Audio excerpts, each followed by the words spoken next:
tous les châteaux qui sont classés essayent de garder leur réputation, donc de faire des vins de qualité. Parce que, en fait, c'est une autorégulation en quelque sorte. Donc, l'année où c'est pas suffisamment bon, eh ben, on ne fait pas de premier cru classé. C'est pour ça que quand AXA a racheté en 92, 91, 92, 93 n'étaient pas de bonnes années pour le Sauternes, on n'a pas fait de premier cru classé. Donc le château Sudirot de ces 3 années-là, ça n'existe pas. Ou alors c'est un faux.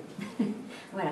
Et c'est pour ça que quand ils ont acheté 92, ils ont créé une deuxième étiquette qui est Castelnau de Sudirot, qui est un bon Sauternes, mais qui n'est pas un premier cru classé. Voilà, c'est un peu les...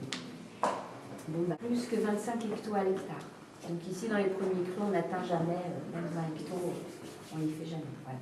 Mais plus vous allez vendanger serré et concentré, plus votre vin va être goûteux, aromatique, gras, longueur en bouche, etc. Ça vient vraiment, les vendanges, c'est le moment important du Sauternes. Et tant qu'on n'a pas vendangé, on ne peut pas savoir si ça va être bon ou pas. Ça, on peut avoir un été tout à fait moyen et pas très ensoleillé comme en 2002, avoir un très bel été indien et faire un vin exceptionnel. 2002, c'est magnifique. 2000, c'était parti pour être merveilleux, on avait un été exceptionnel et tout. Il s'est mis à pleuvoir le 1er octobre, tout ce qui a été fait après, c'était pas terrible. Donc c'est vraiment l'époque des vendanges qui va faire la concentration des raisins, vont se botrytiser, etc. C'est vraiment la période importante. C'est complètement différent des vendanges. Vous avez fini à quelle date cette année? On est la semaine d'avant, donc vers le 25-26. Ouais, fin octobre. Voilà, fin octobre. On avait commencé mi-septembre. L'année dernière, ils ont terminé le 11 novembre. Et en 2003, vous avez vendu? En 2003, pour tout le monde, tout le Sauternes, une seule tri, ça c'était jamais vu. Et fin 1er octobre, tout le monde avait terminé. Voilà. 1er octobre. Voilà. Mais ça c'était jamais vu.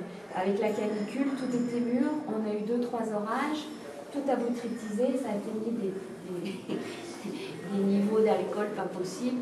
Une seule tri, plié 30 septembre, tout le monde avait tout rempli. Donc vous avez 90 hectares pour une année. C'est vous dire si c'est pas grand-chose. Qui sortira dans un an. Qui sortira l'année prochaine. Il y en a qui suivent. Combien la production hectare? Les bonnes années, 15-17 hecto-hectares. Voilà. L'année dernière, 4-5. 4-5, pareil. Là, c'est pour ça, quand vous comparez à un Médoc, enfin les vins rouges de la On est à 45, voilà, même les moins. mauvaises années, ils font 30. Quoi. Oui. Mais les très grands vins qui font machin, ils font 30 hecto-hectares. Voilà. Dans certains vignobles, comme en Alsace, Montbazillac, éventuellement dans le Jurançon, donc ça reste quand même assez localisé. Il y a, même de l'autre côté de la Garonne, sur Cadillac, Lupiac, Sainte-Croix-du-Mont, c'est des appellations où on fait des vins avec du botrytis cinérea, mais ils ne se développent pas de façon aussi importante. Il y a vraiment que à Sauternes où on a un tel potentiel de botrytis cinérea et une telle concentration, parce qu'on a, je vous ai parlé des 3 cépages tout à l'heure présents sur la propriété. Dans les barriques, on ne met qu'un cépage, c'est 100% sémillon. Voilà. Le sauvignon et la muscadelle, ils rentrent dans l'assemblage final, mais ils sont conservés en cuve inox. Ils sont travaillés comme si c'était du second vin, parce qu'ils ont un profil aromatique qui est très intéressant sur le plan de la fraîcheur.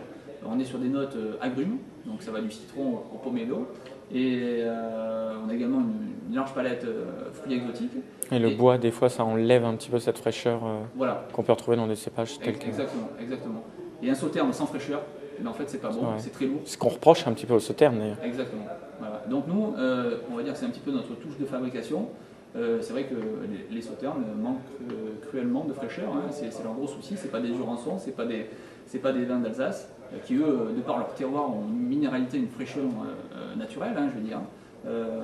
À Sauternes, on est obligé de travailler, de composer avec les cépages et l'assemblage pour garder le peu de fraîcheur qu'on a. Voilà. Donc ça, on y apporte un soin vraiment particulier. Donc c'est pour ça que c'est conduit de la vinification de ces 2 cépages est conduit de cette... On a une étude de cas à faire sur le Sauternes, d'accord. Et en fait, notre prof a introduit le cours en disant que le Sauternes avait une très grande notoriété, qu'elle n'était pas à refaire, que tout le monde était au courant que le Sauternes donnait des grands vins de qualité, mais qu'en fait, il n'était pas bu et un peu boudé par les consommateurs. Ça concernant en aucun cas la locomotive Tour Blanche, Yquem, Rennes Vigneault, etc. Mais pour les petits producteurs, pour les vins de supermarché, par exemple, ils disent que c'est complètement essoufflé et qu'en fait notre étude de cas, ce serait de trouver des solutions pour relancer la machine. Relancer la machine, voilà, c'est un peu ça. pas facile ça. Mm. C'est pas facile. Vous n'êtes pas trop concerné par le sujet, mais... On est pas... Si, comme les autres, on aimerait que les gens consomment davantage de tours blanches, hein, ça c'est une certitude. Le souci des tours blancs, enfin des sauternes de façon générale, c'est qu'on réserve les sauternes à des moments bien particuliers. Oui. C'est surtout événements exceptionnels, mariage, baptême, fête de fin d'année. Voilà, c'est le produit qu'on sort avec le foie gras traditionnellement. Bon, mais il faut sortir de ce cliché-là. On peut faire, comme pour le champagne, des repas entiers aux sauternes. Mais pour faire ça, ça demande une éducation. Voilà, former les gens. Et ça, les gens, on ne peut pas les former s'ils ne viennent pas nous voir. Donc pour ça, il faut communiquer. Et Sauterne, c'est pas faire ça. C'est son gros problème. Il ne sait pas communiquer sur son appellation et sur ses vins. Si vous allez dans les Pessac-Léognan, ils ont une belle force de frappe en termes de communication. Ils se débrouillent très bien. Et en termes de surface, on est quasiment à quelque chose près, en termes d'hectares, hein, pareil. Mais le seul souci, c'est qu'on consomme toujours plus de vin rouge que de Sauterne. Et ce, quel que soit le prix. Oui, voilà. D'accord. Alors voilà, le champagne c'est festif, mais le champagne, on fait des repas entiers au champagne. C'est quelque chose qui est rentré dans, je vais dire, dans la normalité. Quoi. Vous allez en Champagne, tous les jeunes, vous allez dans les bars, ils boivent du champagne, quoi. Ils boivent local. Vous allez en Charente, les jeunes ils boivent pareil, du cognac. C'est pas du whisky, vous leur parlez du whisky, vous faites injurier. Bon, ils pensent à leur propriété parce qu'ils sont viticulteurs, voilà. Donc le Sauterne, c'est pas festif? C'est pas assez festif, ouais, je pense. C'est pas assez festif. C'est pas assez festif. C'est une image de vieille tradition. Il y a eu un gros projet fait sur ça, hein, sur les Sauternes, l'an dernier, et on en revenait toujours à la même chose. C'est le manque de communication. Il faut sortir de l'appellation de l'anonymat et la rendre un peu plus jeune. Et ça vient du syndicat, ça vient des vignerons, ça vient un peu de tout le monde, ouais, je pense. C'est général à l'appellation. Oui, c'est général. Il y a quand même des jeunes à Sauternes pour commercialiser, non? Mais l'ancienne génération est encore bien présente. Ouais. D'accord, il Ouais. faut attendre 10 ans et puis... faut attendre encore un petit peu. Il y en a quelques-uns qui commencent à se bouger, mais bon, il y a encore pas mal de vieilles figures à Sauternes. Ouais. D'accord. Ouais. D'accord, c'est clair. Si vous voulez, on va juste terminer 21. Donc vous voyez, Sauternes c'est très fluctuant en termes de production. Donc pas de millésime 2008 Si, ça va faire 400 caisses. 400 caisses, bon, d'accord. C'est dérisoire, quoi. Et vous avez quelque chose pour financièrement pour On a une trésorerie qui nous permet d'accuser le coup. La tour blanche. Voilà, on a la chance d'avoir une assise financière qui nous permet d'accuser des récoltes comme ça. Et le lycée en termes de commercialisation, ça fait la différence pour la tour blanche?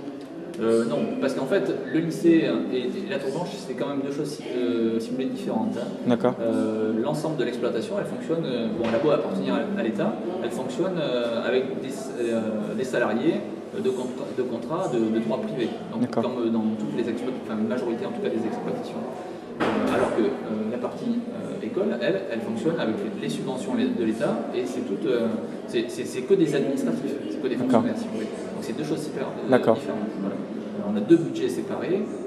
La propriété, elle fonctionne sur fonds propres. Tous les bénéfices engendrés par la vente des vins servent au financement du matériel, à payer les salariés, enfin bon, voilà, toutes les dépenses, à couvrir toutes les dépenses qu'on engendre sur une année. Voilà. La promotion à l'étranger, les voyages, les démarchages en Asie, puisque là aussi c'est des marchés émergents, hein, tout ce qui est Asie, donc bon. On est obligé de se rendre là-bas pour faire découvrir ce type de vin et trouver de nouvelles débouchés. Quoi. Parce que c'est vrai que la France, ça ne peut rester.